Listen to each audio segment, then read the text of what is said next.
Like, dude, you've already fucked around and found out. Why are you trying to push it? Why did you not get out of town? He told you to leave. Hey, get in here. Dallas is about to start. Welcome to the Ewing Barbecue, where every once in a while, the bad guy gets his comeuppance. My name is Mary. And I'm Sarah. Josh here from the South Fork Pool. I'm Melanie. Cool. Slightly distracted. Today's been a roller coaster, y'all. Do we have any housekeeping, guys? Yes. I have been actually starting to go through the full cast list and look up birthdays and death dates because I want to put together a calendar for us to post up on our page and stuff. Cool. And different things. And just throw out since we're in the month of March, I'm going to just throw out a few birthdays for all of March, just so we can start covering monthly birthdays. Alice Herson, Mavis, her birthday was March 10th, born 1929. Teresa herself, Rosanna Christensen, was born March 11th, 1951. Of course, Steve Canale is March 14th, 1946. Dennis Patrick, Von Leland himself, also March 14th. Patrick Duffy and Leslie Ann Down are on March 17th. Dak Rambo, of course, Jack Ewing, he passed away on March 21st, 1994. Kathleen York, who played, what was her name? She was the girlfriend of Eddie, who was one of Lucy's boyfriends. She was the side piece. Oh, yeah, the girl who works at the Hot Biscuit. Hot Biscuit, yeah. She was March 21st, 1961. The Hot Harry McSween, James L. Brown. Hot Biscuit. He was. 5 minutes later, Melly the Hot Biscuit. He was March 22nd, 1920 was his birthday, so he would be 101. 1920. Dr. Elby, Jeff Cooper, passed away on March 24th, 2018. Brenda Strong celebrated her birthday on March 25th. She just turned 61. Kate Reed, who played Lillian Trotter, died on March 27th, 1993. And yesterday, Annie Wershing, who played Allison Jones on the new series, celebrated her 44th birthday. And You're younger than in me. case people haven't been paying attention, South Fork Ranch does a live virtual home shopping network type thing every Friday at 9:30 a.m. Central Time. So figure out your time zone wherever you are and go onto Facebook, and they show off some items of the week and different things. And Can you buy anything? Can you just call in and be like, hey, I want to buy a Christmas ornament? Or can you only buy the things that they show you? They are leaving up each week the previous week's items, so you can ask about different items. I have actually been in contact with them about a South Fork jacket that I have that the pockets have ripped. Letterman's jacket? No, it's just a windbreaker type of a jacket. And I sent them a picture.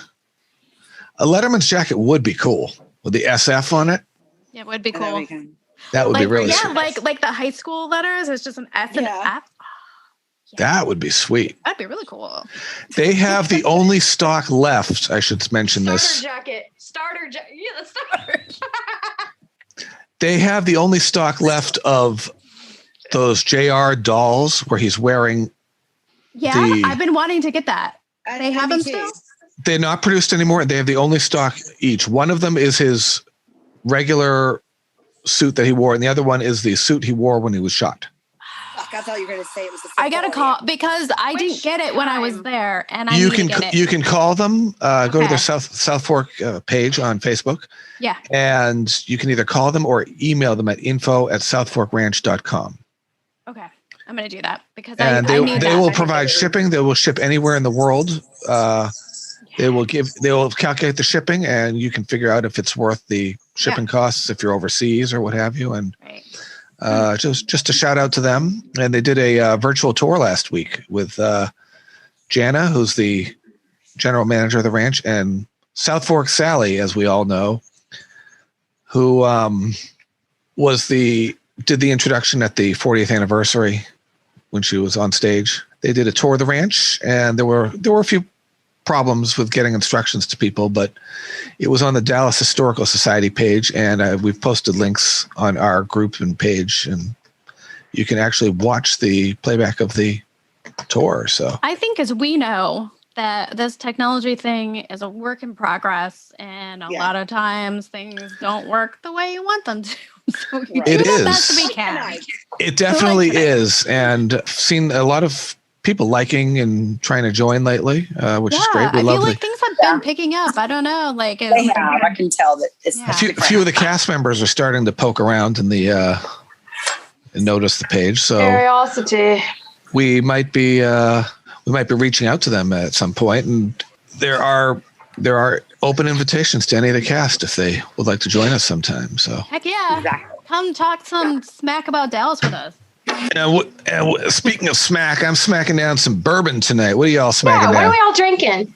I'm drinking some red wine. I wish I had red wine. I have Michelob Ultra tonight. Very light beer.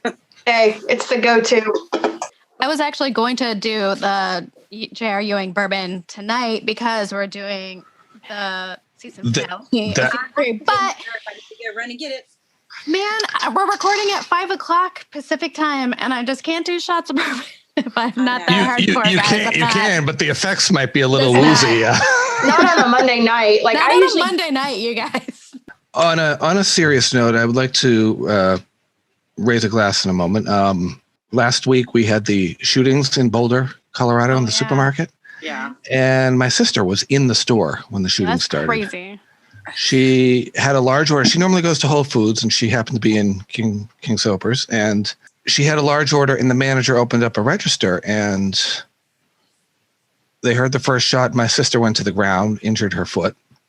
And she said, in recalling the incident, she said she was paralyzed with fear, and the manager and her made eye contact, and the manager said, "Get up and follow me now." She got her out the back door, off the loading dock, and they ran to a house, and then my sister ended up walking home 2 miles. Because you're paralyzed from fear. Like, you don't know what to, you would not know what to do. Like, I would just be like, I probably wouldn't have made it. She's had a rough 2 years because she's been battling cancer. And she was back there on Friday with the survivors there was a news story, and they were telling their stories, and she okay? She thanked the workers for their bravery and helping her get out of there. And my niece was really taken by that. She said, with all that she's going through, the fact that she would go over there on her way to a cancer treatment appointment, to go back to that scene and just to say nice things about the workers. Just to go back there would be hard. Right. It just shows her positivity. It shows her character. Yeah. Yeah. And today is actually her birthday. So. Happy birthday. Happy birthday. And my late brother, who passed away in a car accident in 2000, his birthday would be today too. So we should just. Okay. Well, happy birthday to your brother died on your sister's birthday? No, he was born. They were born. They had the same birth date. I'm saying, different year. They had the same birthday. Okay. Yeah. So. All right. Well, we're lifting a glass. We'll lift a glass to them. Both of them. To Kim and Justin? Yes. Kim and Justin. To Kim and Justin. Yeah. We're going to be drinking a lot in this episode. Yeah. Oh, because the very first scene is number one. The very first scene. First scene. So, yeah. So so this is the second episode that CBS had ordered of the additional 2 episodes, and they were tasked with coming up with a new cliffhanger. So what did they come up with here? Good job, CBS. That's what I would say. All right. Tonight we are reviewing Season 3, Episode 25, A House Divided. Season finale. It was crooked, and I believe you knew that. You'll regret this. Is that a threat, Vaughn? A promise. I've put up with all the wheeling and dealing and backstabbing that I'm going to. We leave in the morning. You're drunk? I an unfit mother. The sooner we have you put away in that sanitarium, the better off you're going to be. He's got to be stopped. I can't rely on anyone else to do what I have to do.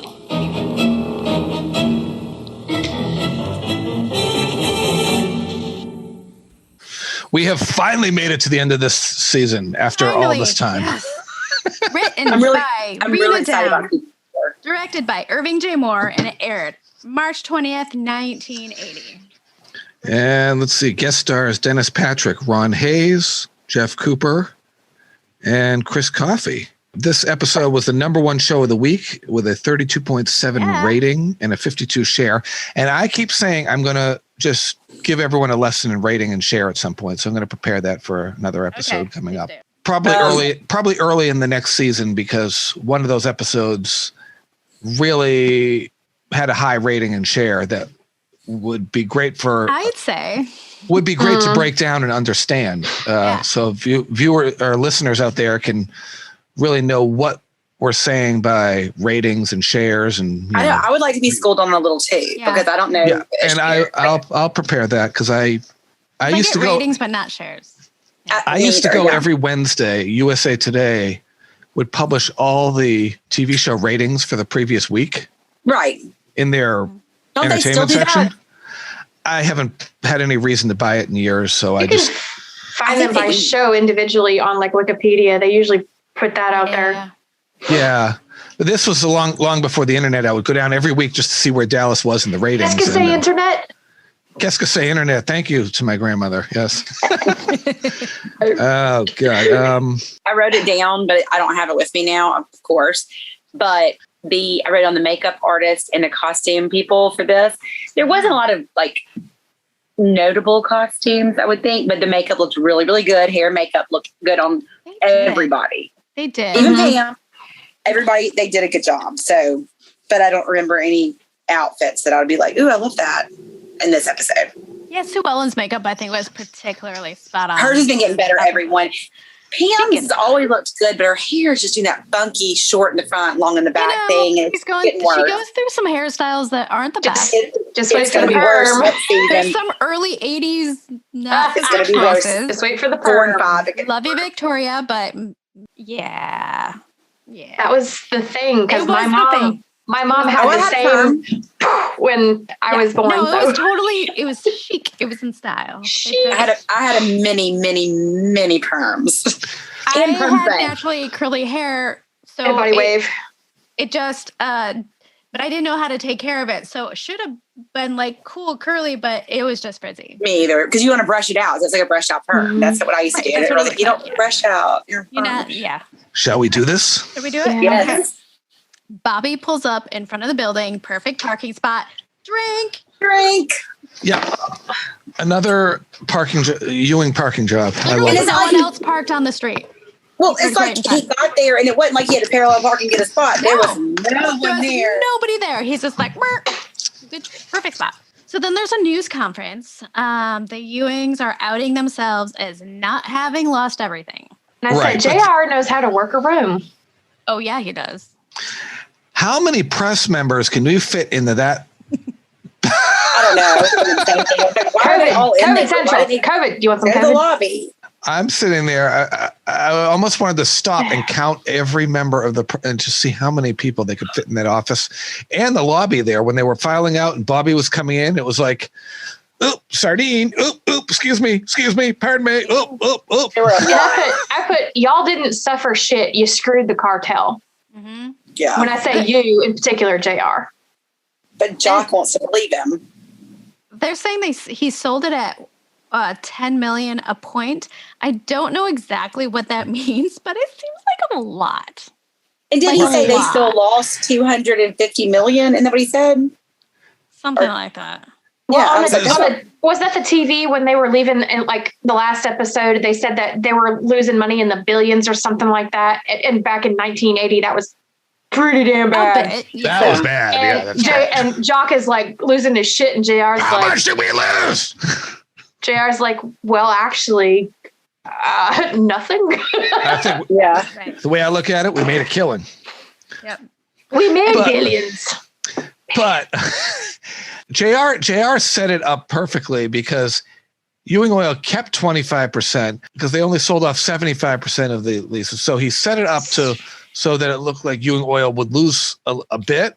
So they took a loss, but not a big one for it all. And the revenue off of the percentages off of the other members, the royalties that they were getting.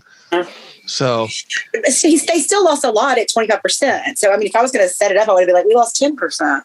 But I know you had to make it look legit. But yeah, he had to make it look legit. Still a lot like of that money. He lost something. So that because I mean, I think you can get in like legal trouble for that, obviously. Yeah. So he's trying to make it look it's basically insider trading of some sort. That's what I'm saying. Yeah, I can use the word. Yeah. And then Bobby's pissed because he's basically concerned about them fucking over the cartel, which they did. Right. And that JR didn't tell anybody that before he sold everything, but like Jock is totally fine with it. And that pisses Bobby off.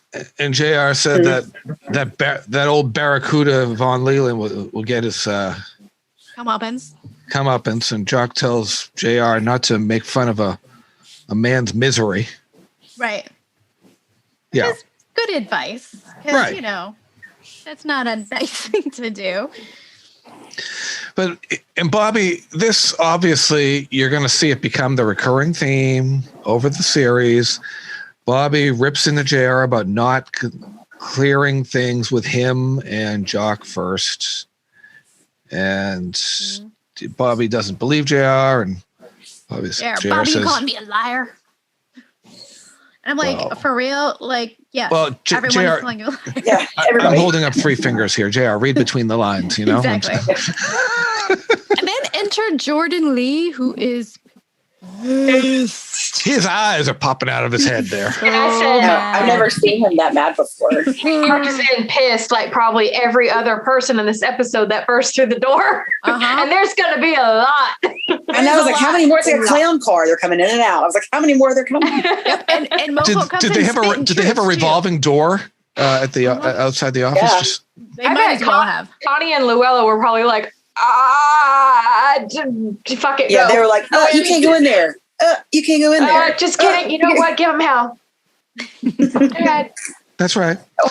And Jock says, well, this business is a crapshoot. Business. I mean, it's not a crapshoot. But it when was JR.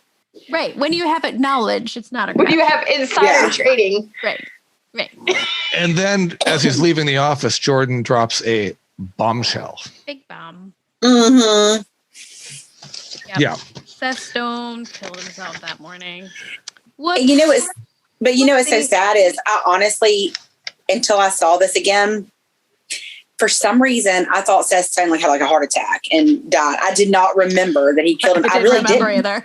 I knew he died, and I knew that she got all of his money, and she's part of the cartel. But I had no recollection of that. That's how long ago this was for me. Right. Basically, you're right. Yes. Right. Yeah. So, but some interesting, going into the trivia section here. Fern Fitzgerald, who plays Marilee, she wasn't watching the show that night, and when the cliffhanger happened, which was the same night that Seth committed suicide, and she was at her home hosting a dinner party, and her husband in real life was at work, and one of her friends, Joan Lancaster. Oh no. Told her husband committed suicide. Who played Andy Bradley's wife, Linda, called and said, your husband just committed suicide. Jesus Christ. And since she wasn't watching the show, she said, I'm sorry. She didn't know what she was talking about. And she goes, oh, I'm sorry. Aren't you watching Dallas? So not only did she miss the episode, she never got to see who played Seth Stone. Oh God. She probably, yeah. And now Ed Kenny, the actor who played him in the episode, explains that he knew of this plot line, but all through it all, he never learned that Seth Stone had killed himself or that Seth's wife was involved in the aftermath of this. And so he never heard from them about coming back on. And a year later, he ran into the casting director, Irene Marinaro, at the studio in the commissary, and he said to her, I thought I was one of your preferred actors, because she brought him into this role, and she said that Seth Stone killed himself right after his scenes, and she said she never would have cast him as Seth if she knew that the character was going to kill himself because she would have rather had him on in a longer lasting role because she liked his acting. So Gotcha. I guess they needed the stereotypical jumper, who loses everything and decides there's no way out. Well, Yeah. right. I think of that Third Eye Blind song. Yes. Step back from that ledge, my friend. Yeah. Well, no, there's one guy in or multiple guys, girls, whatever, whoever in every market crash or situation or whatever. Yeah, they lost everything. Oh my God, I've lost everything. There's no recovering from this. Jump out the window. Something it's just like recently with the Capitol riots, they were going to bring felony charges or some shit against some guy, and he died by suicide. Really? I didn't hear that. There was at least 2 of them. Was it the one in Alabama? Because there's 2 in Alabama that are in a lot of trouble. I think he was from Georgia. Okay. It's probably the same little group, though. Because there was a Georgia, Tennessee, Alabama clan that went down there. And I'm like, okay, yeah, some bad shit went down. But, I mean, it's like... You didn't think you were going to be in trouble doing that? Really? You were on tape. You were on security cameras. Right. You were on criminal. What do you think, man? But you didn't even try to wear a mask. You just held a gun and ran through. So Sue Ellen is in bed watching the news. And she looks beautiful in the She scene, by the does. way. She looks so beautiful. So calm. Drinking coffee, hungover as fuck. Beautiful. I said, Sue Ellen is like, shit, he's a horrible person. That's the look on her face as she's listening to the news. She's like, and then the news about Seth Stone comes over the TV, and she's like, oh my God, JR. That's what shit, he's a horrible person. I married the devil. I married the devil. right. Yeah. And Mary, what do you say to JR? Fuck you, JR. I mean, how much money did Stonehurst Oil lose, or how much did Seth think he lost to where he thought he had to do that? Right. Right. Well, if Ewing Oil was still 25%, it had to be less than that because wasn't 5 of them that bought into it. And Von Leland bought into it too, and we learned he lost everything because he was wiped out. 200 million. But, spoiler alert: how did Stonehurst Oil survive? 2 million. Hey, well, maybe from his life insurance. Could be. Maybe he had a really high life insurance and was like, well, this is the only way. But a lot of times life insurance have suicide clauses. So I know. I don't know. They won't pay out. So Mary Lee would have been penniless unless it was her father's company or something before, and they had secret assets. Maybe. Stonehurst, right? Stonehurst, yeah. Maybe it was Stone. What was her maiden name? Did we ever say? Did they ever know? That's a good trivia question. Maybe her maiden name was Hurst or something. Yeah. But if she went and if it was her daddy's money or something like that, fuck the patriarchy. Right. How many times would you bring your son-in-law into the company and let him control certain shit, but then keep all these assets hidden away with a prenup or something? Fucks it up. Because he fucks it up. Or maybe Seth Stone had other shit going on that we just don't know about, But now, do you blame JR for ducking Mary Lee's calls? He's a bit of a... No. Mary Lee's phone called again. He's ghosting her hardcore. Mm-hmm. Yeah. I mean, what the hell is she going to say to him? Right. He doesn't want to hear it. And what is he going to have to say back? I mean, he can't say anything. He's a coward. Sorry for your loss. Sorry, you rolled the dice and you lost. I don't know. No. No, that's exactly what he'd say because he said the same shit before and after about people who did desperate things. And he was like, he did this, or spoiler, when Cliff Barnes tried, and he's like, Sue Ellen, he's in here because of his own greed. Yeah. Nothing I did. And I was like, no. Full of empathy that Jay arguing. Mm-hmm. But, so Bobby being the softer touch, he'll try to take care of that. He takes one for the team for that. He's like, I'll deal with it. And as he's going out the door, or he's about to go out the door, that revolving door of angry people spins open again, and in comes... Von Leland. Von Leland. A little bit mad. He's a wee bit mad. Let's just say that. Yeah, he's kind of crazy mad. Sleazy, creepy man is Vaughn mad. Leland, Vaughn Leland is the Carter McKay of the early 80s. Yeah. JR! Oak smash. That's right. And he accuses JR of cheating. Which he did. Well, yeah. And Jock tells him to be careful of who he calls a cheat. I feel like Jock needs to open his eyes a little bit here, but okay. I think he's just happy he didn't lose all that money. He just defended him for a little while. I wrote down, was it 20 million that wiped him out? Oh, I didn't write it down. But that sounds right. Yeah, I said 200. It's 20. Yeah, million. it definitely couldn't be 200 million because yeah, it's 20. Yeah. Dude, you never gamble the whole pot. No, what the hell? What are you thinking? Dude, no. I borrowed that money from a bank. Well, that was your first mistake, Bubba. Yeah. I mean, Don't half. gamble with other people's money. Right. Half. Maybe put up 10. Keep the other 10 in case dumb shit like this happens. It's just not smart. And Bobby is really suspicious of what JR was doing here. You know, it's like, and let's leave the angry people for a moment and head over to SMU. God. For basically a throwaway scene here, or kind of a throw. It's kind of a throwaway scene in this sense because we're dealing with all these angry people, and then it's like, let's calm things for a moment, and just it's moving forward Lucy's story, which I like, and I want to say Lucy's super cute in this scene, and it's an actual scene where it's chilly in Dallas, which we don't get very often. She's in like a her professor's giving her lady slippers, and I don't know what the long name was that he's called. Yeah, whatever. I don't know. We don't need to know. Lady slippers are beautiful. And Lucy's really into this whole like being smart thing right now, and she's really here. She's wearing the blue, right? You mentioned the blue. Yeah, the blue. Yeah, okay. And she's here for that Latin name. She's here for the whole thing because it makes her feel smart. Right. But she wants to go out dancing. She wants a little bit someone like to hang out with who's also 19. It's like, Lucy, you're my student. And I'm sitting there going, she's your student.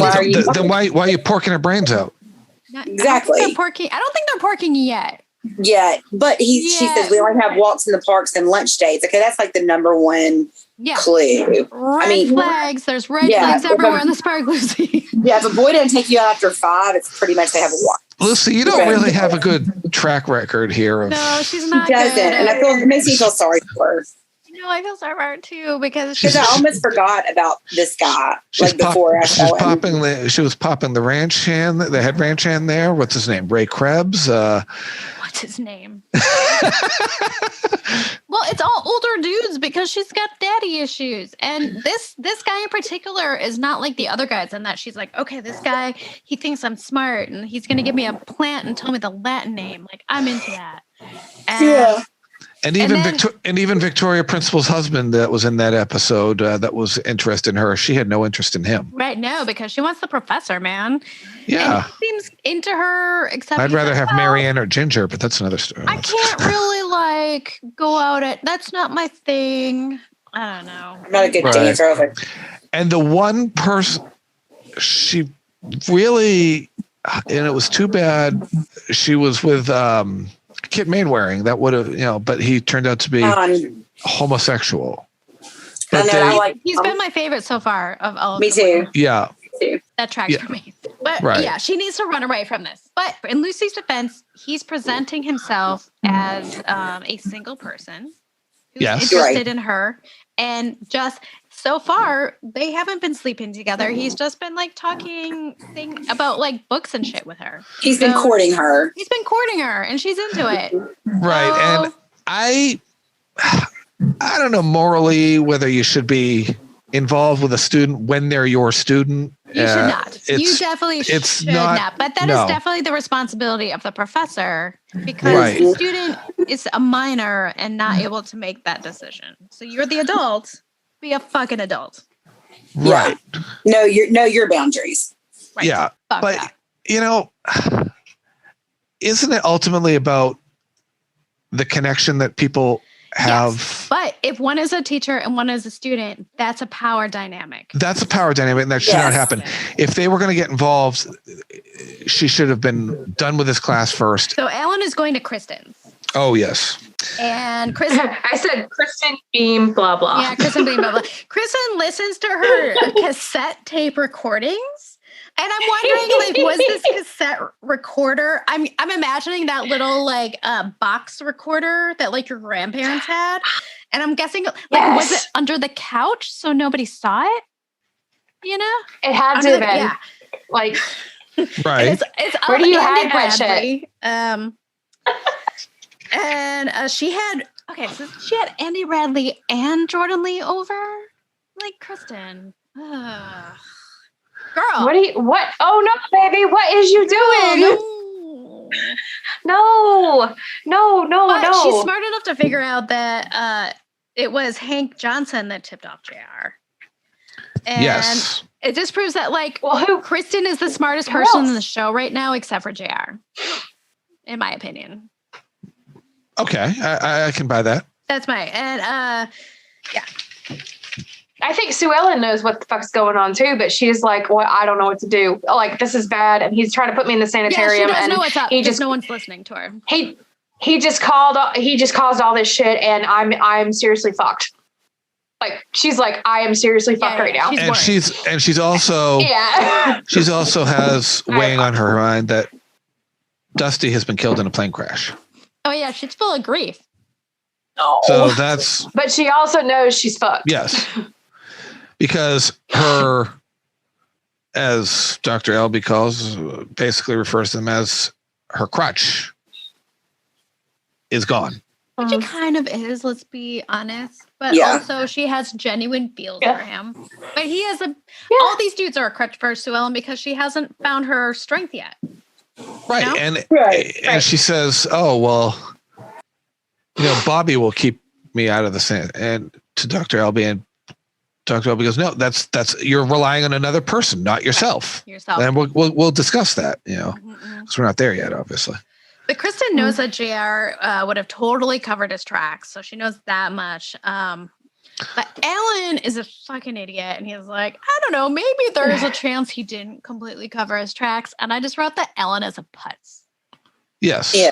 I think he spends too much time trying to make sure that chain on his suit is perfectly positioned. And I guess it heaps. Like, dude, you've already fucked around and found out. Why are you trying to push it? Why did you not get out of town? He told you to leave. Just go, man. Go. Run while you Just fucking can. You idiot. I'm going to go on Ren and Stimpy now. You idiot. He's like in a horror movie, the second to last final girl, where they're just like the killer is there and she has time to run, but she doesn't. She's just like, I'm going to try to grab something and throw it at the bad guy, and like trips and then gets killed. Because then when she runs, she trips and he gets her. It's like in Halloween when Jamie Lee Curtis thinks she's killed him and she just sits down on the floor near the couch and stuff. And but it's not Jamie Lee because Jamie Lee's the final girl. So it's more like Annie, who's like dropping her keys and shit and like spilling popcorn all over herself. Just keep running. Just keep running. Don't get back. Run, girl. Right. Yeah. And don't go upstairs. Never go upstairs. It just be tripping, literally. Yes. Just run out the front door. Go. Anyway. So now we go to South Fork, and there's that little shaky establishing shot again. Woo! Yes. Either it was windy or the cameraman had too much coffee in his system, or Joe Cola. I like it. It makes it look a little more realistic, Yeah. You can tell it's not a still shot. Right. And Miss Ellie's at the desk in the den, which is kind of different to me. It is different. I think she goes in there every once in a while and looks through the drawers just to see what's going on. Just so she knows what's going on in her own house. Yeah. What are these boys doing now?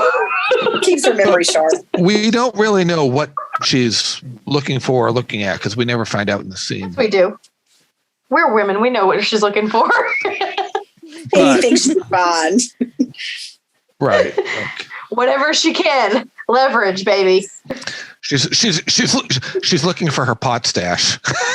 Yeah. Ellie's pot stash. Ellie has some gummies in the back of the drawer. Why the hell would she keep it in the den where everybody else could get to it? No one would suspect it was hers. Even better. Here's where I hit them. So anyway, she tells Bobby that Pam's going to Corpus Christi. I guess for Pam, Quaaludes is not able to text him because that's not a thing. So Ellie has the person be like, "Hey, your wife's going." Imagine how many scenes would be altered completely if they had cell phones back then. Just right, it would have been so different. I can't text you. Sorry. Smoke signals. Woo, woo, woo. Okay. Bobby really thinks though it's too soon for Pam to be going on this. She does, but Ellie thinks it's fine. I don't understand. But she's been dealt 2 blows. She has, and it's like, I'm going to Corpus Christi. Leave me alone. And rightfully, I think. What do we all think though? Is it too soon or is it?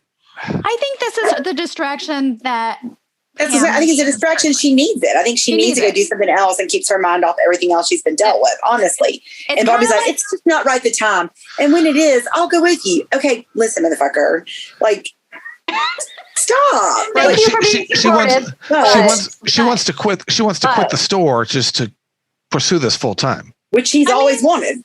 But when she's always wanted, then all of a sudden he's like, well, it's not convenient for you to do that right now. And it's like, Bobby, get your shit together. Like, whatever Pam needs, she doesn't need the job. So if she wants to quit to do this other thing, Bobby, you never wanted her to work in the first place. Right. And she doesn't need the money. Right. So let her do this thing that's giving her something to do with her mind, that's like helping her try to figure out who the fuck she is, because her world's just been pulled out from under her. Because pretty soon it's going to turn to, I don't have a baby. True. It's one thing after another. Is she potentially setting herself up for yet another disappointment if she finds out her mother is dead? She is setting herself up for another disappointment. And I can see the concern with Bobby that way, but she already thinks her mom's dead. She's always thought her mom was dead. Look at their death record. She does think that. So she's looking, and Bobby's, I can see where he's concerned that she's going to be disappointed. When she gets confirmation that her mom's dead. But also then that's going to be a thing. That's going to be a finality to that. And then she could move on, right? Right. And her highlight of that trip was meeting that little old lady that kind of knew her mom. Then she's a complete orphan. She has a dead father, a dead birth father, a dead raising me father, and a dead mother. Right. And then she's going to have to deal with it. But until she exhausts those avenues, she's not going to be able to deal with it. So I think it's fine for her to do that. Yeah. And 2 miscarriages. She's had a hard life. Yeah, she's not had a good year, you guys. Not at all. Right. And she had that first husband that was annulled show up to blackmail her, and because JR was putting him up to but yeah, poor Pam. Yeah. So Llewellyn is hungover as fuck, as I previously mentioned, even though she looks amazing hungover, but she's embarrassed about it, and she doesn't remember the whole thing at the bar. Doesn't. Girl blacked out. Yeah. Oh yeah.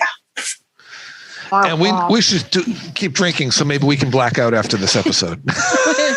Maybe. Llewellyn is worried about JR having ammunition to put her back in the sanitarium. I didn't realize it had only been a day. I know. Since I always thought it had been longer. Me too. When she looked so beautiful in bed, I didn't realize that she was still over. Right, until she comes down and says she doesn't remember the... Right. And she didn't want to confront Miss Ellie yet, but she did. Then how'd you do your makeup so beautifully? I mean, come on. After a night like that and them dragging you in and you sleeping it off, you got to be all That's whenever you wake up and your eyelashes are stuck to the top of your face and your mascara is down here. But it's Llewellyn, so she just wakes up with her makeup still on looking like badass. And you're like, fuck you, Llewellyn. I'd be dragging my ass to Denny's or looking for that cayenne pepper, tomato juice, whatever thing for the... Yeah. Bobby thinks he's going to stop JR from putting Sue Ellen in the sanitarium. Mm-hmm. But he's on her side. She really does need to stop the drinking.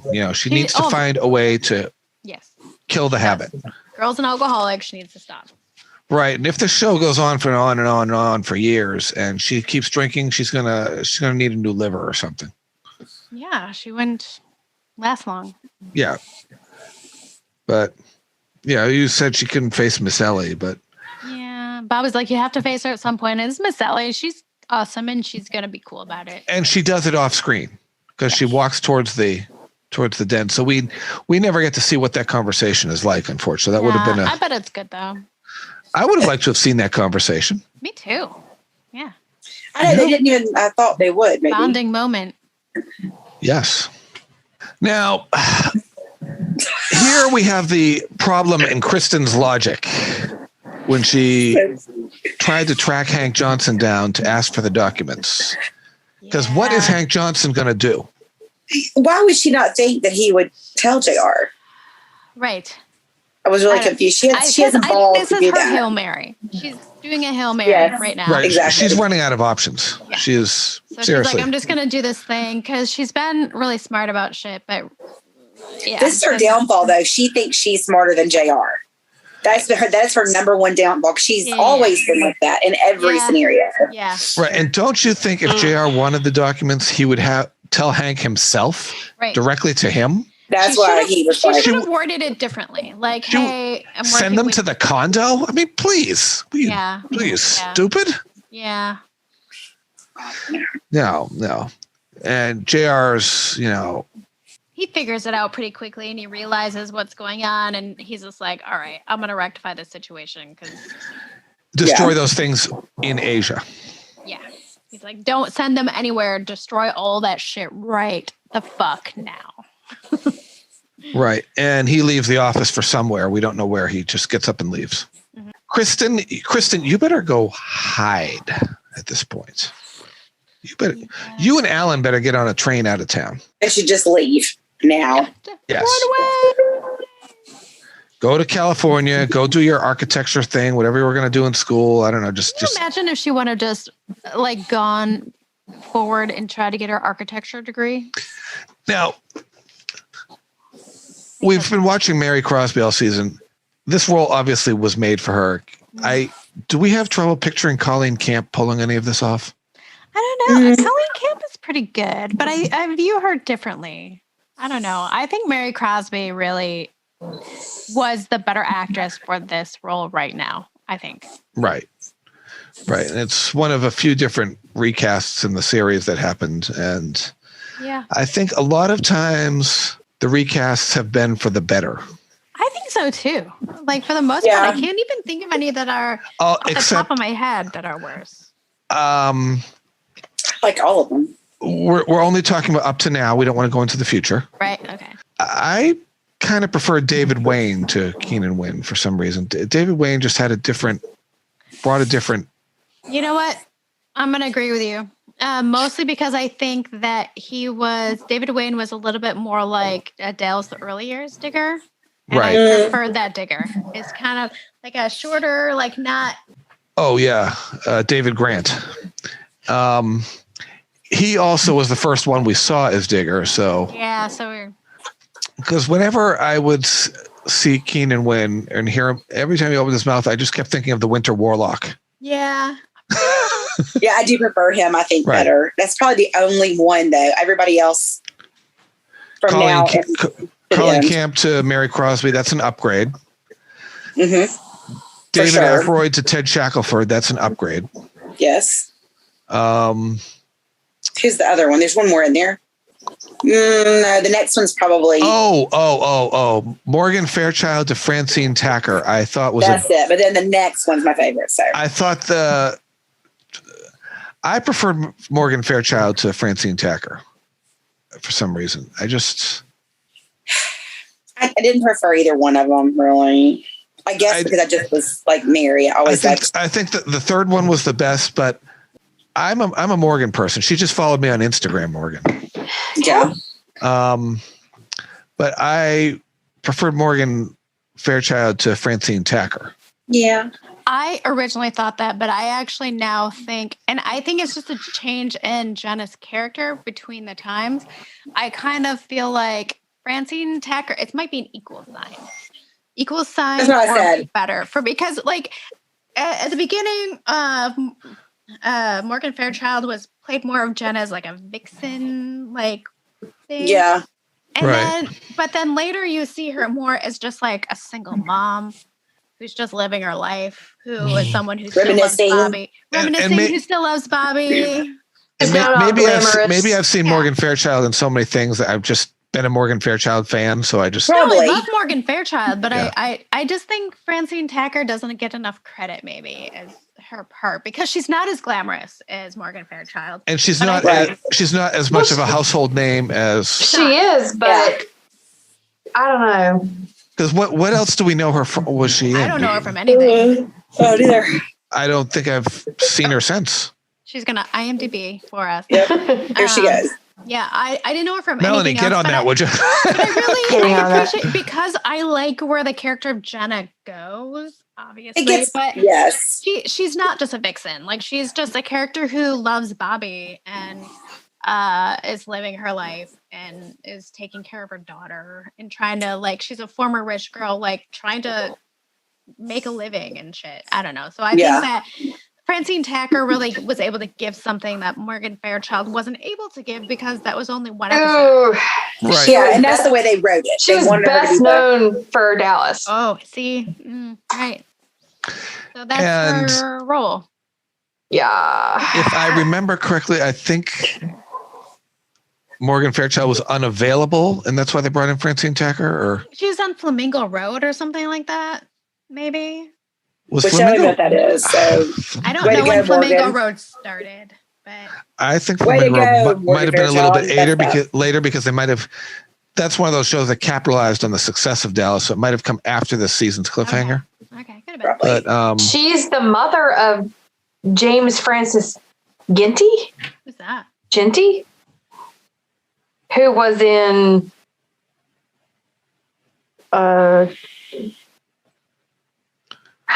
he was on Days, Private Practice, Grey's Anatomy, Days of Our Lives. Who was he in Days? Dr. Dearden. When I wasn't watching. Yeah. There's a big really on, mostly off again watcher. Yeah. Okay, so now we're in Dr. Obi's office, and he's concerned because Sue Ellen is starting to black out. And he's also concerned that she's putting her welfare into Bobby's hands. Which I think which we started to talk about a few minutes ago, and we can really get into this. Right.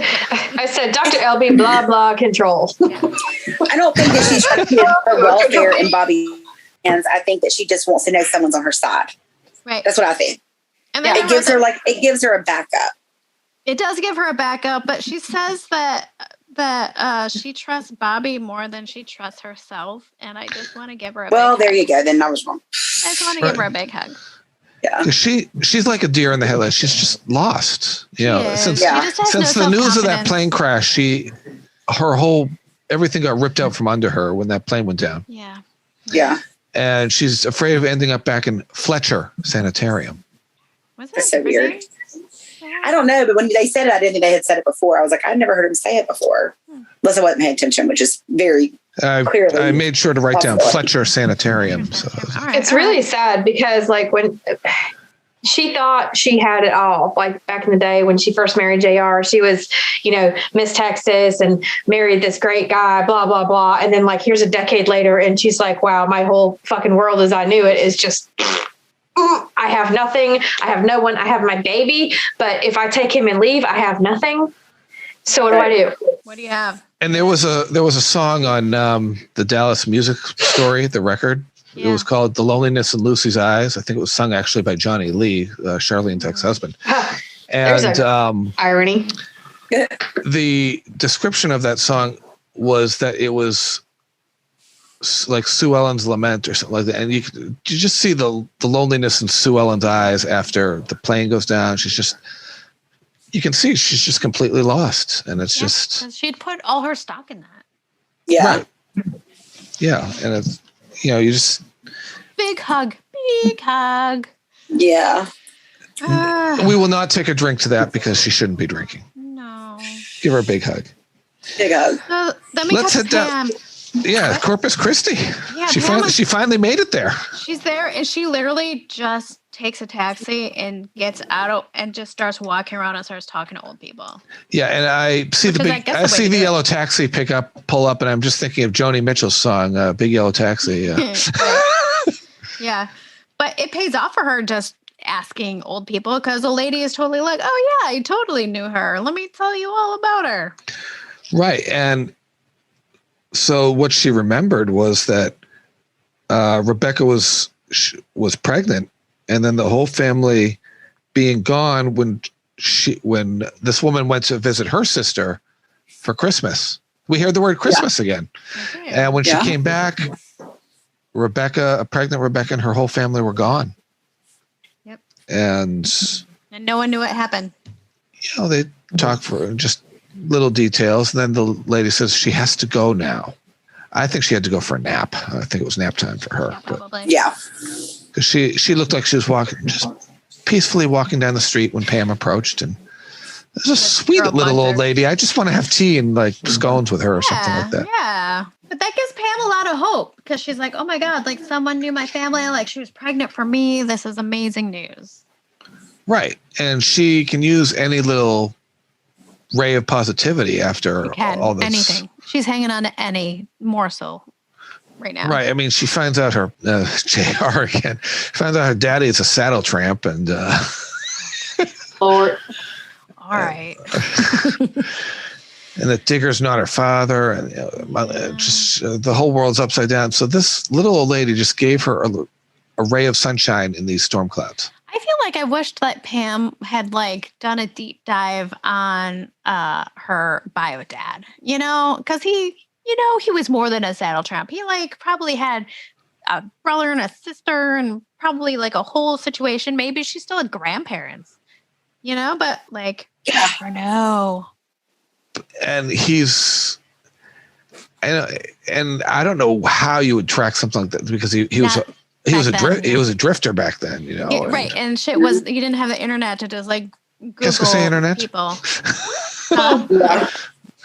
But yeah, so it's, I mean, when it was harder to stalk people back then. I would have not liked right. It is far easier nowadays. Yeah. So I think if Pam would have had much better results today. She would have. Yeah. Pam, let's get a time machine. Let's send the DeLorean back to get her. Let the DeLorean pick you up. Then we're just get it. Pam, where we're going, we don't need roads. We just need Google. And maybe Ancestry.com. And a flux capacitor. Oh, okay, God. so then, JR oh, goes boy. to confront Oh, boy. Kristen, Oh, and this God. is awkward. This is so awkward. Oh, yeah. So he confronts her about everything that's happening, and she does immediately blames it all on Alan, which she pulls that sob story. It was like a 5-second thought. Alan. It was Alan. She tries her little crocodile tears and all that crap, and it's like, yeah, he doesn't fall for it for 1 second. He's just like, no, you're trying to blackmail old JR. And I like his line. It takes brains to blackmail old JR, and there seem to be in short supply around here. And then you just see her turn. Like, she just has had enough, and she's like, all right, we're going to lay it out. So she just turns around, and she's just like, you don't scare me. Yeah, she just got served. How many hundreds did he throw in her outfit? I tried to count them real fast. I don't know, but he wanted her. They better have been enough for her to go off to Rio and. It wasn't that much. I was trying to count. I was like, look at it. Was like probably $400, and you're like, whatever, JR. And she snaps back. She's really stupid because she says, "You can't buy me." Mm-hmm. Yep. Oh, and he says when she says, "You don't scare me," he was like, "If you were smart, you would be."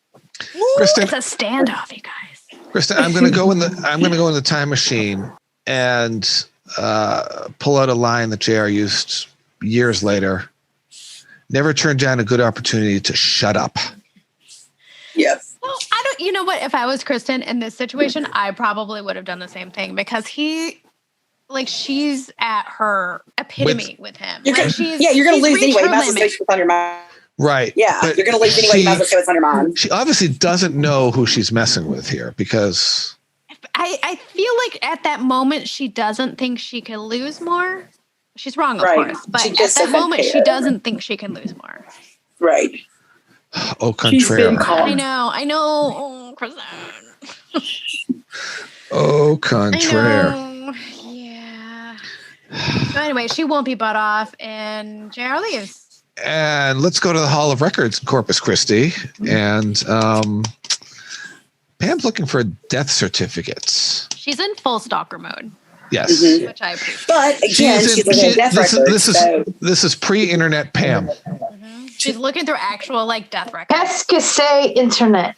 Sorry. Every time we say the word internet now, I think of Josh's grandmother. I always say that too. Every time I hear the word internet, I'll be driving along and they'll have commercials on for like Xfinity, and every time I hear internet, I just mumble, "Qu'est-ce que c'est internet? Qu'est-ce que c'est internet?" Oh, she was French? Is that what that means? She's French Canadian. No, she is from. She's from French. She's from France. Okay. It's funny. She's from France, and she's afraid of water. She must have been on the Titanic in a previous life. She was at some place where there was a pool and a slide, and she went down the slide into the pool and was flailing around because she was having a little panic attack in the pool. I don't know why she even went in the pool if she was afraid of water. But the person that rescued her turned out to be the man that she ended up marrying. And that's how they met. Trauma bonding, but cool. So if she hadn't been afraid of water, she never would have met her husband.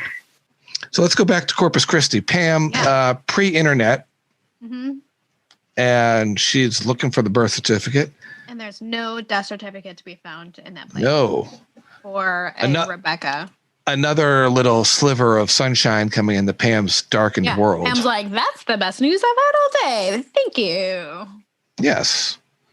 And then JR surprised that Sue Ellen held it together so well at dinner. And then she's like, sorry to disappoint you. I'm not falling apart anymore. Not in front of your family. Yeah. Right. Because she says Bobby won't let it happen because she's leaning on Bobby. Right. And then he's like, that's another mistake of hers because now that puts Bobby in JR's crosshairs. Right. Ugh. As if he already wasn't for being ticked about being suspicious and, not consulting with them on deals that he was doing at the office. And then JR's all like, we'll see. And then he has a really infamous line here. Tell me, JR, which slut are you going to stay with tonight? What difference does it make? Whoever it is, it's got to be more interesting than the slut I'm looking at right now. Well, whoever she is, she's more interested in the one I'm looking at right now. And after he leaves the room, she throws the jewelry box and the clothes. Yeah. And what does she see in the drawer? Oh, that might be a gun. I don't know where that came from, but all of a sudden there's a little handgun. A nice little white pearl handgun and sitting in the drawer. And she gets this look on her face like... Number one, how did they get there? Two, how long has that been there? Right. I have a lot of questions. I have a lot of questions, and I'm thinking it was put there when CBS called the producers and said, right, well, we need 2 more episodes. So right. So let's just put a gun in the drawer. And as I alluded to, there was the original end of this particular episode that they were going to do where Sue Ellen was going to take her pills, commit suicide, and she went in to say goodbye to her baby. She comes back in. She sees JR drinking the poisoned water, and then she goes back to the nursery and rocks her baby. And that was one idea of the cliffhanger. But the producers said, in the writer's room, they said, now we need to bring all these storylines together. Yeah. And and we'll tell you what somebody said when we reach the final scene. And we just kind of, because we don't want to drop that here. Yeah. Okay. So then Cliff barges into Ewing Oil with a document that says that the Barnes Oil share of Ewing or of Oil Field 23. This is that revolving door again. Yeah. Next person to have a deal with him. It's like when you go to the deli and you pull a number and they're like, next. And JR plays it cool, and he's like, "Oh, okay, yeah, totally cool, man. We're partners in this." First, he said it was a forgery, right? For like a second, yeah. And Cliff's like, "I'm a lawyer, dude. Like, don't fuck with me. I know it's not a forgery. This is legit." But JR's really good at improv. Maybe his second thing, he could have been like an improv guy. Wants to pour drinks, but Bobby is very particular about who he drinks with and walks out. That's true. So Bobby just jets. He's like, right. I can't. So he's not there for this next scene. Yeah, conveniently. Yeah. And so then Bobby leaves and they toast. And then while they're drinking and like Cliff is looking all smug, like ha ha. JR calls Harry Owens over at Ewing 23. Yep. And shuts that shit down. $5,000 barrels a month on you're looking at $500,000 a year, Cliff. That's pretty, like shut them all down. That's pretty good in 1980. Pretty good, yeah. That's pretty good. Here's what I want you to do. Shut that sucker down. Cut it out. Cut it out. Cliff doesn't look too happy. Nope, Cliff is not a happy camper now. He goes from a little smile on his face to a little like, what the? Oh, God. And damn. I wrote down, JR is such a dick. LOL. Yeah, he is. And where's your tagline? Are we about to say Qu'est-ce que c'est tagline? Yeah, he's like me too. Qu'est-ce que c'est tagline? What is your tagline? I took German, y'all. I don't know this French stuff. Qu'est-ce que c'est is what is this? Like what is this internet? Yeah. Was is okay. Was is internet. Yeah. Qu'est-ce que c'est? And the time that I was very snarky and I told my grandmother it's the internet lining of your bathing suit, and she actually believed me. You're so rude. I know. Poor Mashu. So then we're back at Southwark, and Pam does not give a fuck about Ewing 23, even though Bobby's trying to tell her about it. I know. I thought she would be upset about it. She didn't care. You think she does not give it. She's on a track. She is narrow focused. Yes. Like, my mother could be 11. Bobby's like, oh, girl. In fact, this is where she drops the line that she wants to quit her job. Yeah. Now, Bobby never wanted her to work to begin with, but I think he would rather her be working than doing this. Yeah. Bobby's being a dick here again, where he's like, well, the only acceptable reason for you to quit your work is for you to have my children. And I was like, whatever, Bobby. Fuck you, man. Bubby's I just said Bubby. Bobby is the good son, but he is the probably the most chauvinist of all of them. He is. Like, I'm here for you wanting her to get help. Like, that's cool. But your whole, like, I'm going to put myself as a part of, like, just fuck off. And he expresses concern about the timing of her wanting to do all of this. Like, I don't know. Does it seem like he's just using that as an excuse to shut her down? I think that he legitimately is trying to help her. I do, but I also think that he's a selfish motherfucker who's always had it his way, and so it just expects her to do what is convenient for him. Right, because when Pam shows up, wants to go to lunch or dinner with him when he's working, he can't leave. Right. But when he shows up at the store and wants her to leave to go to the movies or do this and that, and she's working, he stomps off like a little child. Let's go. He doesn't value her time. Right. And that's a problem. Right. And that could lead to some problems in marriage. It could, yeah. It very well could. So next we go to Lucy in Greg Forrester's office. She's so naive. She is. And they had a nighttime date, and he's like, oh, whoops, I have to break our day. And look at all this stuff on my desk. Look at all these papers. I got to grade papers. 50 papers. But you know what? I doubt one of those college kids really give two shits if they get it back the next day. Honestly. Right, nobody really cares. If you're going to go get some blonde, you know what, then come on. Right. So she immediately is all like, oh, okay. She's like, maybe he's really not that into me. Maybe we're spending too much time together. Well, as soon as she leaves, he calls Beth and finds out that little Stevie is sick. Yeah. So right. So he's worried about that. She tries to break it off though in this scene because she's like, maybe this isn't maybe you're not into this, maybe whatever, it's just me. And he's like, no, that's not it. I just can't get away, but we'll do it, blah, blah, blah. And then she leaves, and then that's when he calls home. And you find out he's fucking married with a kid because he's a dirtball. Right. And made me mad because I'd forgotten about him. We had to assume that Beth is his wife. He never outright said the wife, but you get that. You get the drift because little Stevie is sick, and it's like he's worried, and it's like because he's just blatantly lying to Lucy. See, now that's gonna be my new task. I'm gonna go through and write down every single guy Lucy has liked or been with. Ooh, that's a good idea. That'd be great. Her pattern. We already know the pattern, but I don't think it's the only reason she was with Roger Hurley was because he was blackmailing her over what he saw in the classroom. Well, right, yeah, obviously ripping the dress. We still have to count him though. Yeah, he's still a scumbag. Yeah, scumbag. Right. He's a scumbag. He's an opportunist little prick. I actually wrote "what a fucking fucker" about this. Fuck you fucking fuck. Okay, so JR is working late, so we're getting the pattern that like he does this. He works late a lot. And then Ellen is pushed into the office by McSween and makes Ellen confess. You're trying to blackmail old JR. Yeah. That's right. Told him to get out of Dallas while he could, and because he's never going to work again. Mm-hmm. Hey, say, Harry, what's the penalty for rape in this state?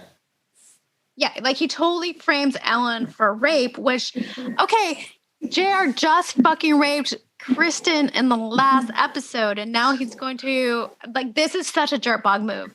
Harry, do we get a woman yet? Blonde, brunette, or redhead? He's going to frame Ellen for raping someone. Ugh. Yeah. And Alan throws that, you just leaned too hard on the wrong man, blah, blah, blah. Like, Ellen, nobody cares, man. You don't have any power in this situation. And then the next scene, Von Leland has disappeared. Dun, dun, dun. Dun, dun, dun, dun, dun. Bobby brings up Ewing 23. JR tells everybody what he did. With Ewing 23. Shutting it down.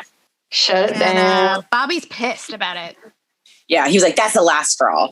Like, that's it. Like, that was. But he said it was more. Right, but he said he expected from JR, but it was more the reaction from Jock that made him realize his family had no morals. That he was. Mm-hmm. Which he's not wrong about. No, he's not wrong. He's not wrong. To get this on to figure it out. Right. They've got blinders on. They do. Yeah. Just like in The Office, whenever, was it Jordan Lee that was going to say something? He goes, hey, we're family. Like, he's not going to go against his brother and his dad in front of an outsider. Exactly. Now, he'll get them behind doors and say how he thinks they're wrong, but he was defending his family to the end in front of... In person, in front of other people. Yeah. Which, I mean, I guess I kind of do that too. But, I mean, still. But behind closed doors, Bobby's like, mic drop, out. Yep. Right. And I love when Bobby mentions the, so you're, did you tell Daddy about your... JR tell you about who your new partner is there and the papers, and Jock's like, papers? What papers? Digger and I signed lots of papers and documents, blah, blah, blah. Right. Yeah. God, Jock. And then after Bobby leaves, Barnes, a partner of mine. JR's all like, Bobby's weak and doesn't sound like a Ewing anymore. And I'm just like, that line, it's funny. Fucking toxic masculinity. I'm done with it. It's funny. My uncle that lives in Chicago, he was in visiting us once, and I had Dallas on, and he just happened to see that particular episode, and he saw that scene, and every time he wasn't a Dallas fan or anything, he just was off on a different path. But every time we talk about it, he always brings up that line. He goes, Bobby, I know, Daddy, Bobby's getting weak. Bobby's getting weak. Bobby's getting weak, Daddy. That's become a running joke between us. Oh man. So then Bobby decides he's gone from Southwark forever. They're leaving. And right. And he's like, we leave South Fork in the morning. And he's like, basically like, Pam, pack your shit, we're going. And she's like, whoa. We need to like take a second. He's like, nope, we're packing up. And she's like, can I at least say goodbye to your mom? And he's like, nope, get in the car. Right. And okay, then pack all your stuff, and they have Raul take out one suitcase each. I mean, that's it. That's all they have. All right. Oh man, yeah, that well, they can me buy up. more stuff, I guess, whenever they get where they're gonna go. Right. And Lucy just kind of bounces out. Hi, Bobby, and she just pops out the house like she doesn't know what the hell is going on. She doesn't know what's happening, and then she's just like, all right. That's right. See you later. It was kind of like a remember me, I'm here too. Yeah. Yeah. So then Pam waits in the car. Bobby goes in, and Ellie's sitting next to Jock and not in her usual place at the table. That's true. Yeah. Maybe they're playing. They're getting ready to play backgammon or something. No, they're playing footsie under the table. Oh. Well, they've been reconnecting since Matt Devlin left the scene. So. Okay.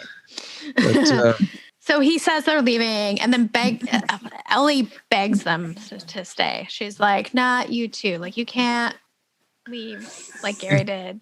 Jock says this is a hell of a decision to make without talking to us. I'm going, newsflash. He's a grown man.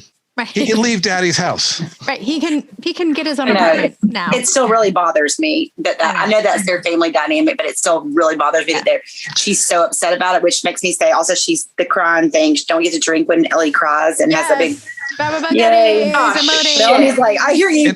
Isn't this what Jim Davis complained about off camera? He was always going, all these people living under one roof. It's just friggin' ridiculous. Ridiculous. And like, he just wants to get his own apartment or whatever, whatever. Like, let him get his own apartment. That's what has solved all the problems. But whatever. Like if they all had like little houses on South Fork, like the original, cool. Like in the miniseries, they all had these little cottages. That would have been a little bit better, but it's not as much drama, so it's fine. Right. They can still meet. Miss Ellie thinks her entire world is falling apart if they're not all in the same house. And she does. Poor Miss Ellie. It's almost kind of creepy. It is a little bit, yeah. It's not so Norman Bates like, but it's just kind of like she just doesn't know what a normal family dynamic is. Right. You raise your children, they go away. Yeah. And then they visit you on the holidays, and then you are free to travel and do. I get where that's hard to give up. My son is about to go to college next year, so I'm having that Miss Ellie feeling right now. Okay, Mama. Right. So, but I'm hoping I can get past it. But my favorite of the scene where Bobby is like his realization that like, holy shit, like my whole family are questionable motherfuckers. I never realized that before. And my God. I'm not down with that. Whoa. Questionable ass motherfuckers, really? Yeah. This scene is where I think I called Henry Ford one of those a few podcast episodes ago. Oh, you might have. Yeah. Questionable ass motherfucker, Henry Ford. Jesus. And Patrick Duffy says about this scene that when he saw this episode again on the Soap Network, and he remembered how wonderful that scene was with Barbara, where he said goodbye. Yeah. And he said she always brought out the best in all who worked with her, and you actually ended up better than even you thought you could be. Well, because she's Queen Barbara Bel Geddes. Right.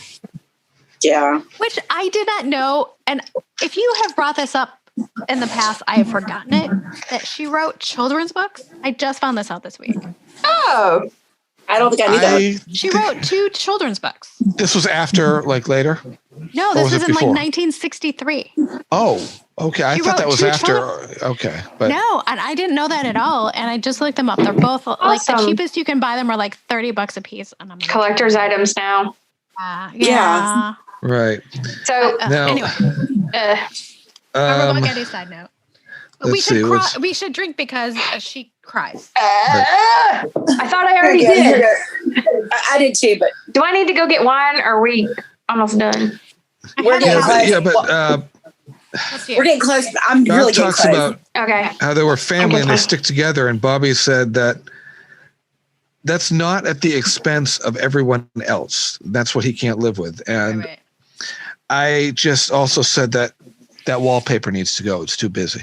It is, and it definitely needs to. It's of its time, but it's really too busy. It's too much. My mom and has just along with the nursery wall yes. paper or painting or whatever it's the hell. It's about time. It's almost time. Okay, now, you were saying? Oh, I was gonna say Sue Ellen watches Bobby walk out. She overheard this whole thing. Yeah, she overheard the whole thing, and she's freaking out because she realized that's her safety walking out. Mm-hmm. And she's scared as shit now. She is like caught in the crosshair. She is fully. That was her one thing. She's like the deer in the woods that was hiding behind the bush, and now the bush has been removed. Yep. And JR asks what's wrong, and then Sue Ellen just lays all that shit out. You drove Gary away. Mm-hmm. Now Bobby. You tried to bribe Valine. You cheated your friends. Congratulations, JR. You are the Ewing's only son. And Ellie is so goddamn pissed off, and she can barely look at him. Mm-hmm. Right, and then of course JR takes it out on Sue Ellen. And that's when he lays into her, and that's his decision. Calling the doctor at the Fletcher. She embarrassed him in front of his parents, and that's the last. That's going to be her last say at this. Fuck you, JR, man. God. Yeah. God. Yeah. Blah blah blah. JR. Yeah. You're going back to his call. Dr. Rogers is going to be there to get you, and blah blah blah, and this next scene pisses me off. Like I am upset for Kristen when McSween arrives at her door with a warrant and tries to bust her prostitution. Did you see her face? She was like, yeah. Why does he give her 24? He's a bit soft because he gives her 24 hours. Yeah, well, that was the fakest warrant ever served. Right, because it was like, I'm gonna bust in here and arrest your ass, but I'll give you 24 hours to get out of town. Right. Goodbye. It was probably the loosely paper folded up. And here's what Mary Crosby said about that scene. She said, James L. Brown, who played McSween, had difficulty threatening to arrest her character for prostitution because she recalled that he was a sweet old man who actually knew her father, Bing. And so he's like, Mary, I can't arrest you. He said, I am having trouble saying these things to Bing Crosby's daughter. I'm sure he did. Which is why, you know what? Sorry. I wanted to be an actress, or I wanted to act when I was younger, and then I realized that I would need a lot of training because I can't turn it on. I'd do the same thing. I'd be like, I can't yell at you. I can't be me. I can't cry on cue. I can't do this.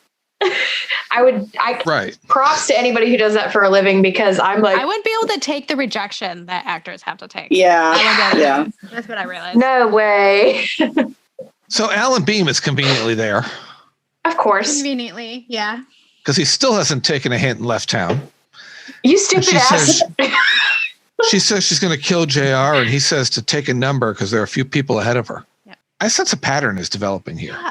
I wrote that she literally looks like she's been slapped when McSween first says that. Like, that's how shocked she is and how she reacts. Like, she's been slapped. But in my mind, she's like, it was like almost like the worst thing you could say to her. It's like she thought that was like the worst, right? Like, society, like. Mostly after the last episode. Like, that's like awful. And then he gets so gross. Where he looks at Alan and he's like, is she any good? I'm like, you're so gross. Stop. For a sweet old man, he really plays his part well. I'm telling you. He's a gross ass. I know, you know what? But he's one of my favorites. He is a Harry McSween. Yeah, the dirty cop. He is a good actor. He's a good actor. The dirty cop with a few scruples.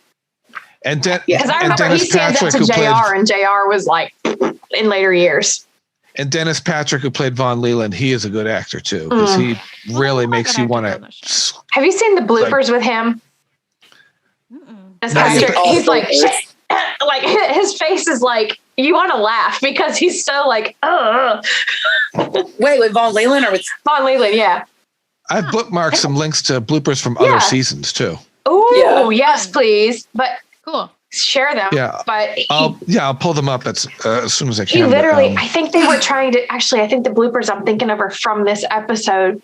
And it took them like 2 or 3 takes because he'd try to get in JR's face to be like, and then he'd like forget his line and laugh. I'll look that up. So JR arranges to have Sue Ellen committed that night. Of course. Dr. Rogers is going to have some people come take the range, but he doesn't want to be there. And he'll come to the sanitarium later to sign the questionable papers. ass motherfucker. Was Right. Coward. And then Von Leland threatens JR over the phone.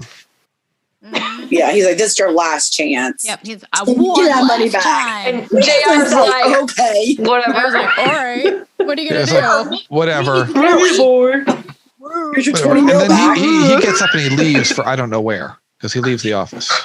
Right, and then we cut to Sue Ellen staring at the gun on her bed, and then she's contemplating. Something is. Does anyone happening. get the sense that something is going to happen here? I mean, I don't something. know. Maybe. But I love it though because she like stares at it and she's going back and forth and then she's like, fuck it, I'll take it. Okay, I'll take it with me, whatever. Yeah. Cliff is at Digger's grave saying that he's going to stop JR for good. I really like Cliff's cute like orange car. I don't know what it is, but I like it. It's a BMW. Is it? Of course. Yeah, I only he like expensive upgraded. cars. I don't know anything I don't about either. cars, He but when I like them, upgraded. they're expensive. He did have a That's the Beamer. older model. Cliff talking about stopping JR for good was supposed to be the original cliffhanger 2 episodes before. That's what I was wondering. Like, was this taken from a couple episodes ago? Yeah. That was supposed to be what was supposed to happen. After Deer. Okay.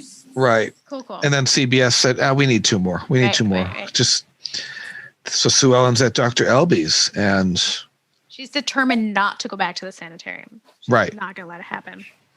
And what's in her purse? The gun. The gun's in her purse. Lipstick and a Derringer, as Linda Gray says. This is Texas. This time, he's not going to get what he wants. She can't rely on anyone to do what she has to do herself. And girl looks determined for once. Which is kill that motherfucker. Dramatic exit. So, night falls on Dallas. Dun, dun, dun. JR is in his office. Phone rings. Which is crazy. No, he goes out to get himself a cup of and then he goes out to get himself a cup of coffee. Which is crazy because he's actually working. Like, what is he? He's not out carousing or whatever. He's at the office for once in his damn life. And he's, instead of getting bourbon, he's getting coffee. So he's actually doing shit. And he what is comes going into on? his office and he shuts the light off, which is I thought was a little weird. Was it some alone time? Was he getting ready to go or just chilling for a minute? He's just chilling, I think. I think he's going to have a moment. He's drinking that cup of coffee. I think he's probably thinking about how Sue Ellen is at this point probably in the custody on the way to the sanitarium, and then he has to go to sign the papers. Yeah, he's just thinking about all the things that have gone his way in the last couple episodes. Right. Right. And how many people he's pissed off. I mean, Right. Jesus Christ. Ugh. He's like, look how smart I am. So first person perspective, somebody is coming in off the elevator into the office. It's very Friday the 13th. Donna / Halloween. Donna / Actually, Jaws. it's Halloween because Friday the 13th Donna, hasn't Donna. been released yet. Knocks something off of a bookcase or a Damn shelf. it, you dresser. klutz. I'm not Who's going to say who it is. But- Klutz. What is there? it was a little off-putting or it looked a little weird from where they knocked the thing off and where they did what they did next. And JR comes, hello, anyone there? He comes out of the office and And he falls. And he falls. 2 shots, right? End of season. Was it 2 or 3 Two shots? or 3? I thought it was 3. Right? Maybe 3. 3. I Thought I think heard it- 2. I thought I it was think it's 3. pop out and then it's pow. We it's can get pow. that clip up. I remember thinking it was interesting because I thought it was equivalent to like the JFK thing. Right. Shot. And maybe it was the same bullets just traveling around Dallas for 17 It's the years. ultimate magic bullet. Yes. Yeah. But I just thought from where this person knocked the item off of the little stand Yeah. to the point where they shot you, it seemed that they were a little closer to the office and then maybe they backed up or something. Like they stood still for a little bit. They were just Make thinking sure. about it. They're like, okay, they're just Right, because Larry Hagman watched this episode at home, as he did with all of the episodes, and Leonard Katzman's original thought was to have JR shot and fall to the floor as he swiveled around in his office chair to face a late night intruder. Oh, gee. But when the episode was filmed, Katzman opted to have JR shot while walking out of his office into the reception area. And what they did with this episode, which was interesting, is they basically constructed the episode backwards. They shot him. They had no idea who did it. They went back and they constructed the storylines that would lead Mary Crosby, Randy Powell, Don Starr, and Fern Fitzgerald to the point where they could be a list of possible suspects. Any of them would have worked, but I think it was best. Sue Ellen, Cliff, any of them. It was best who ended up killing him. I think was the best option. Yes, it was shooting him, not killing him. Oh, yeah, shooting. Right. Yeah, you're jumping ahead like 30 years here, Mary. Like 30 years. Sorry. Damn. So this is the second time JR has been shot, because he got shot on the dove hunt. Mm-hmm. Oh, right. Yeah. Right. And it's not the last. It's not the last. The way he behaves. I mean, that's his own fault, man. Yeah. It's actually he's a black cat. He's got 9 lives. Mm-hmm. Right. So we have the end of season, and up to this point, they've never left an audience since, Peyton Place was a primetime soap opera that was big before Dallas, but that was years before. In the 50s. 60s. Yeah. Early 60s. Right. With Ryan O'Neal was in it, and some others, but they didn't have a following to this point where they could pull something like this off. And the previous year, they obviously had Sue Ellen in the hospital near death with the baby's life in the balance, and they. Right. I think it helped that people didn't know if Larry Hagman over the break was going to renew his contract.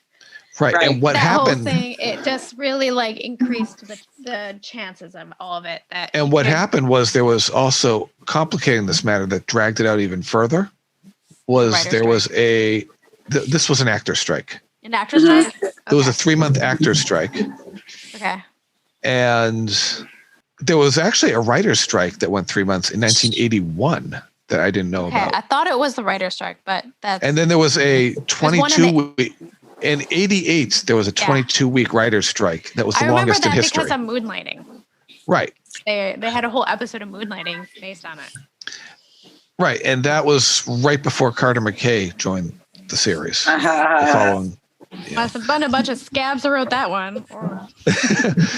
Trivia, Erin hates Carter McKay. That was like her least favorite character. Honestly. But okay, so we're going to give our stars. So the writer's strike obviously complicated. Yeah. I mean, the actor's strike complicated this even further. For sure. And because I think it was just because, so it ended in March, it came back in November. So it was like a huge, month long. It's like almost 8 months. Right. Break. And then we didn't know if Larry Hagman was actually coming back. And so it just had everybody and they kept it such a huge secret and did such a good job. And it was and even people who weren't watching heard all about this buildup. And then they replayed a lot of those episodes leading up to the finale in the fall of 1980. Right. And we can do a whole episode on the whole phenomenon here and just talk about that at some point. Yeah. That could be a DOA episode one of these weeks. Yes, it could. And there was, Larry obviously was looking for a payday at this point, because he said, "Oh, this is my this is my ticket to ride." And he's the first actor to set the bar for all these other high pay raises in later years. And when they didn't know if he was coming back, there was actually talk of Robert Culp replacing him. Yeah. And I know that a lot of the first episode of season 4 is not Larry Hagman. Right. And there is a picture online of a close-up of the person on the floor, and that is not Larry. Yeah. So he was holding out. He was right. And we'll get into this whole phenomenon. We'll see just how it exploded. But for now, we are breaking for the season. Yes. Dun, dun, dun. Okay. All right, Mary, how many bourbons you give it? I give this 4.9 bourbons and a little cassette recorder to record secret conversations. I give it 4.75 bourbons and a pearl-handled pistol. Oh, interesting. Yes. I will give it 4.9 as well because it was great. And I will give James L. Brown his redemption back. It's okay. It's okay that you had to accuse Mary Crosby of prostitution because you were only acting, man. Right. That's all I could come up with. I'm sorry, you guys. That was lame. That's okay. It's good. It's lame. It's lame as shit. All right. I am launching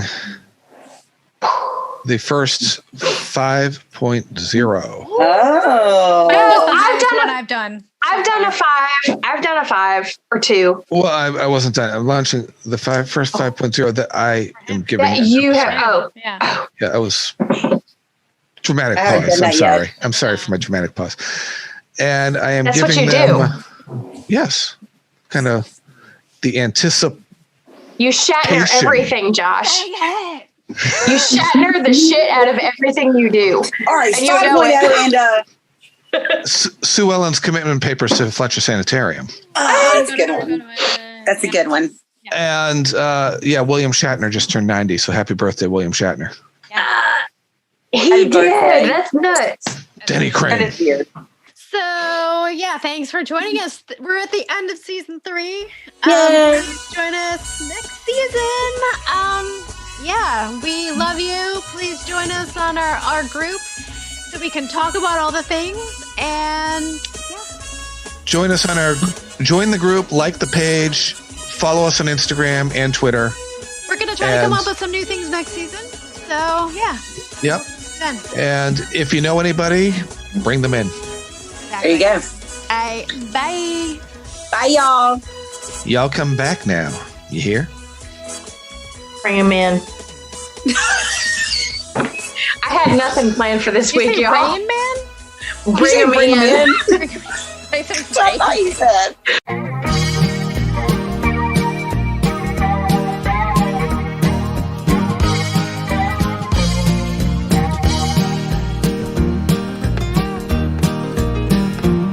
Now the burning topic of the day, right across the nation, is not the presidential race or galloping inflation. Who cares about the weather or what Russia might be doing? But everybody wants to know is who shot J.R. Ewing? Who shot J.R. Ewing? Who shot old J.R. down? Who shot that son of a Texas gun that night in Dallas town? Well, I know he had it coming, but the truth it must be found. Can anybody tell me who shot J.R. down?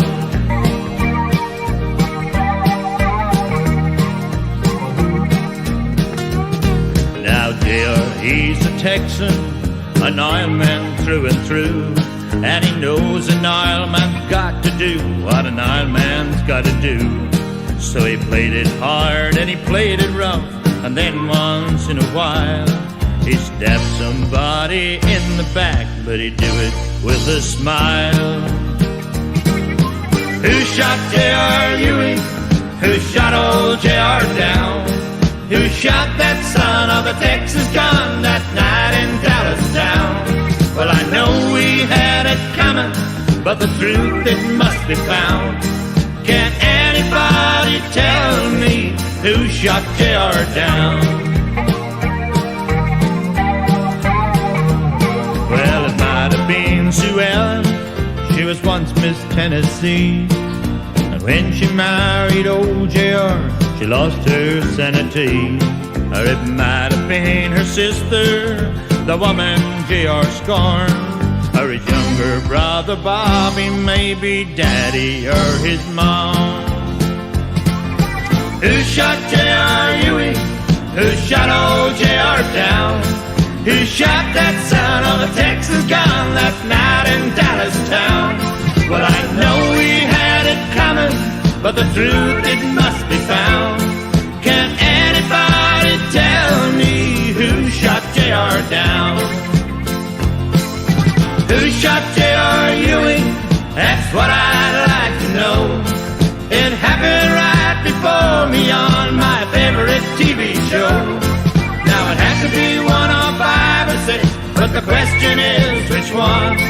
Can anybody tell me who shot J.R. down? The world has a right to know. When I asked Jock, did he shoot J.R., he said, hell no. After all, J.R.'s my own flesh and blood. And I said, that's as good a motive as any. Then I asked Sue Ellen.